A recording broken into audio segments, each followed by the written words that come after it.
Baik, bagi memahami dengan lebih jelas, kluster ini sudah bersedia secara langsung menerusi Skype Datuk Prof. Dr. Awang Bulgiba Awang Mahmud. Beliau ialah pakar epidemiologi dan Presiden Konsortium Akademik Kesihatan Awam Asia Pasifik Kuala Lumpur. Baiklah Prof, Assalamualaikum, selamat pagi. Terima kasih kerana sudi bersama dengan Buletin Awam ini. Assalamualaikum. Okey, baik Prof, kita nak terus saja kepada soalannya. Kluster depoh tahanan, apa yang boleh kita pelajari dan fahami daripada kluster ini Prof? Terima kasih kerana menjemput saya. Sebenarnya gambaran tak berapa jelas tentang kluster depo tahanan ini. Sama ada mereka merupakan tahanan baru ataupun tahanan lama yang mendapat jangkitan tersebut. Sekiranya mereka adalah tahanan yang sebelum PKP dilaksanakan dan tidak disaring. Ini bermaksud bahawa mungkin ada jangkitan yang terjadi di kalangan tahanan tersebut dan ini bukanlah generasi terbaru. Sebab kalau sudah generasi pertama, itu sudah lebih daripada tempoh inkubasi. Jadi kalau sekiranya jangkitan ini terbit daripada tahanan yang awal, iaitu sebelum PKP dilaksanakan pada 18 bulan Mac, ini bermaksud ini mungkin generasi kelima atau generasi keenam yang telah dijangkiti oleh COVID-19. Kedua, yang saya tak berapa pasti adalah kenapa mereka disaring ketika ini. Jadi mesti ada sebab mereka disaring, sama ada yang menunjukkan gejala, batuk-batuk, demam dan sebagainya. Ataupun adalah suatu kebiasaan untuk menyaring setiap tahanan yang memasuki depo tersebut. Ketiga, yang saya juga tidak pasti, sama ada sekiranya mereka tidak menunjukkan gejala dan dahulu telah disaring dan didapati negatif dan jangkitan ini adalah jangkitan baru. Ada kemungkinan pula jangkitan ini dibawa masuk daripada luar, sama ada oleh orang yang mempunyai kontak dengan tahanan tersebut atau tahanan yang baru masuk ke depo tahanan tersebut. Jadi gambarannya tak berapa jelas waktu ini, sama ada ia adalah jangkitan baru ataupun terbit daripada jangkitan yang sedia ada dalam depo tahanan tersebut.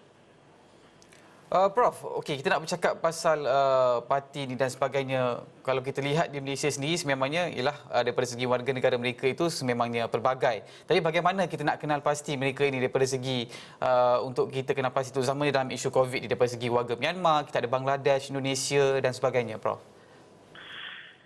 Kalau saya rasa setiap tahanan yang masuki depo perlu disaring terlebih dahulu, sama ada mereka ada gejala atau tidak ada gejala. Jadi kita tahu status kesihatan mereka.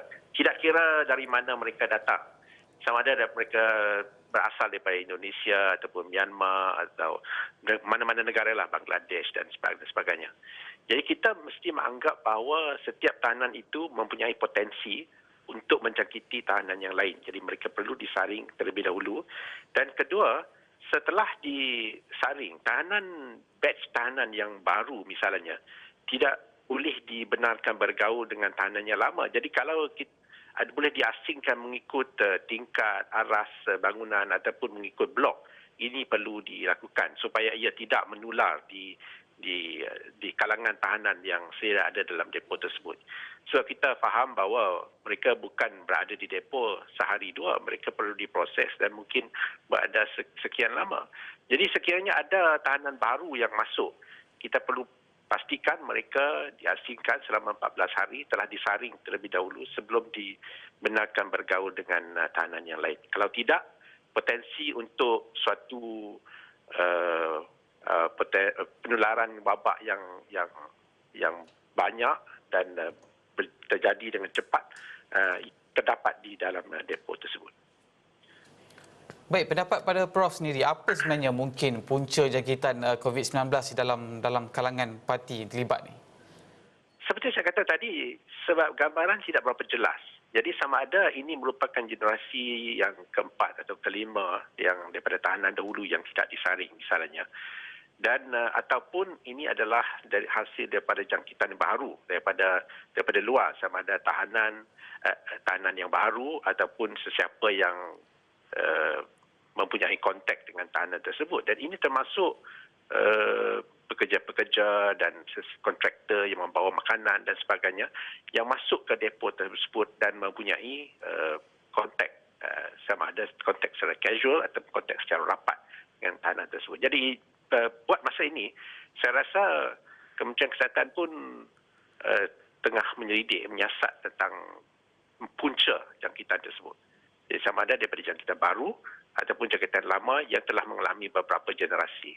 Dan kita tahu bahawa mungkin tahanan yang masuk ni adalah orang yang bukan warga tua, bukan warga emas dan mereka muda dan mungkin tidak menunjukkan gejala ataupun kalau menunjukkan gejala pun hanya gejala yang ringan saja dan mereka tidak menganggap ini sesuatu yang perlu dilaporkan ataupun perlu diberi rawatan. Jadi sebab itu mereka sebenarnya menganggap ini sebagai perkara yang kecil saja dan dengan demikian boleh menjadi satu index case atau case index yang menyebabkan perebakan kepada orang lain. Itulah yang pendapat saya lah.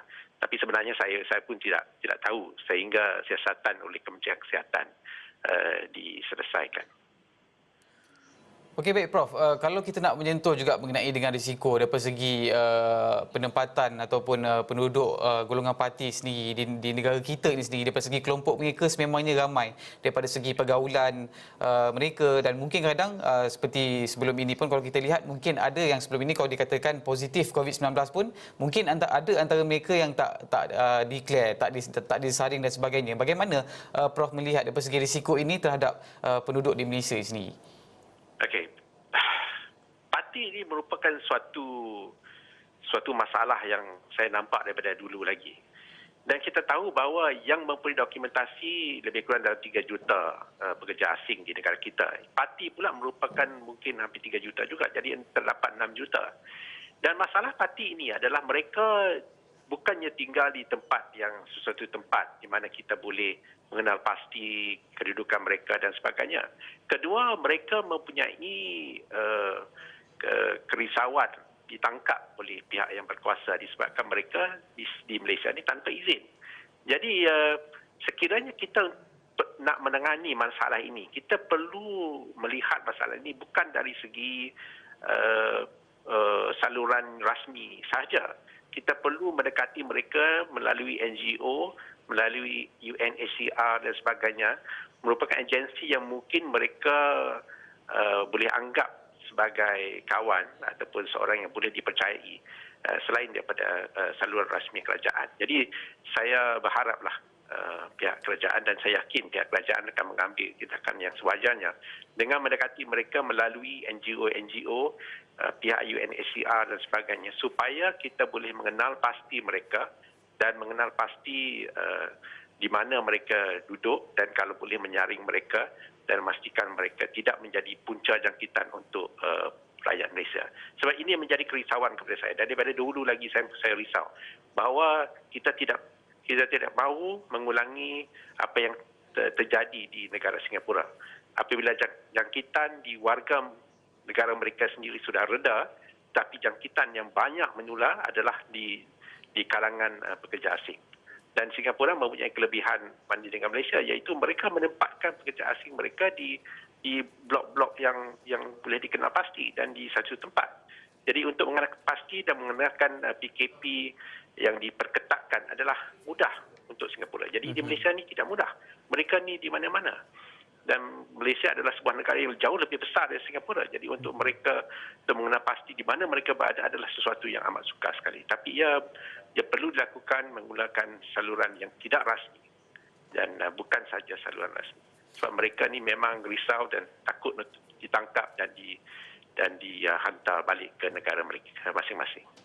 Okey, baik Prof. Terima kasih Prof. Dr. Awang Bugibak Awang Mahmud, pakar epidemiologi dan Presiden Konsortium Akademik Kesihatan Awam Asia Pasifik Kuala Lumpur atas perkongsian berhubungan isu semasa keadaan COVID-19 di negara kita.